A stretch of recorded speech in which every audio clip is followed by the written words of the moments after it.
नमस्कार रसिक श्रोते हो. आजच्या अभिवाचनाचा विषय डॉक्टर होमी जहांगीर भाभा. संकलन आणि वाचक स्वर सारंग चिंचणीकर. भारतातील स्वातंत्र्योत्तर विज्ञान तंत्रज्ञानाचे शिल्पकार म्हणजे डॉक्टर होमी जहांगीर भाभा. मुंबईमधील मेहरबाई व जहांगीर भाभा या गर्भश्रीमंत दाम्पत्याच्या पोटी 30 ऑक्टोबर 1909 रोजी जन्मलेल्या होमी यांना घरातल्या प्रचंड ग्रंथसंपदेने गोडी लावली, ती गणित आणि विज्ञानाची. होमी लहानपणापासूनच अत्यंत कुशाग्र बुद्धीचे होते. कुशाग्र बुद्धीच्या भाभा यांना केम्ब्रिजमधील प्रवेश परीक्षा उत्तीर्ण करूनही वय कमी असल्याकारणाने प्रवेशासाठी 2 वर्ष थांबावे लागले. या काळात त्यांनी एल्फिन्स्टन कॉलेज व रॉयल इन्स्टिट्यूट ऑफ सायन्समध्ये केलेल्या पदार्थ विज्ञानशास्त्राचा अभ्यास त्यांच्या आयुष्याला निर्णायक कलाटणी देणारा ठरला.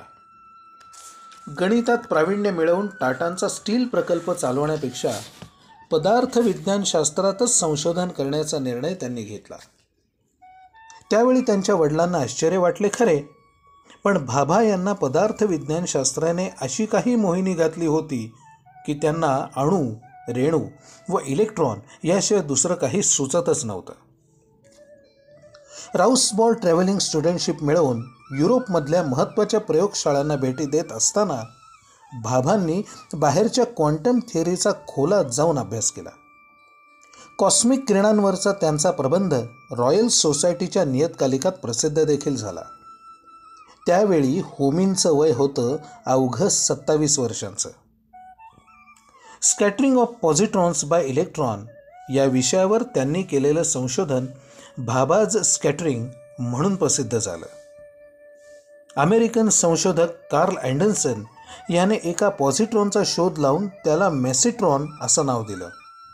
भाभांनी त्याला मेसॉन म्हणजे मध्यबिंदू असं नाव सुचवलं. विशेष म्हणजे भाभांनी सुचवलेलं मेसॉन हेच नाव जगभर मान्य झालं. होमी भाभांमध्ये झोकून देऊन काम करण्याची वृत्ती होती. कॉस्मिक किरण हा त्यांचा आवडता विषय होता. बेंगलोर हे शहर विषुववृत्तापासून जवळ आहे आणि कॉस्मिक किरणांच्या अभ्यासासाठी हे शहर अत्यंत सोयीचं आहे असं डॉक्टर भाभांच्या लक्षात आलं. त्यामुळे ते स्थायिक झाले ते बेंगलोरलाच. अमेरिकेमधील मित्रांच्या मदतीने उच्च क्षमतेच्या दुर्बिणी आणून त्यांनी संशोधनातली उणीव भरून काढली व कोणत्याही अडचणीवर मात करता येते, मात्र त्यासाठी अंतरेची तळमळ असायला हवी याचा धडाच त्यांनी घालून दिला. डॉक्टर होमी भाभा म्हणत, ज्ञान मोफत उपलब्ध असले पाहिजे आणि त्याची वाटणी सर्वांमध्ये सारख्या प्रमाणात झाली पाहिजे. गोपनीयता पाळल्यानेच सुरक्षिततेची खात्री देता येते हा निव्वळ भ्रम आहे. पुन्हा भेटू पुढील आठवड्यामध्ये अशाच एका नवीन माहितीसाठी. कृपया शब्दछंद क्रिएशन्स हे आमचं चॅनल जरूर सबस्क्राईब करा. धन्यवाद.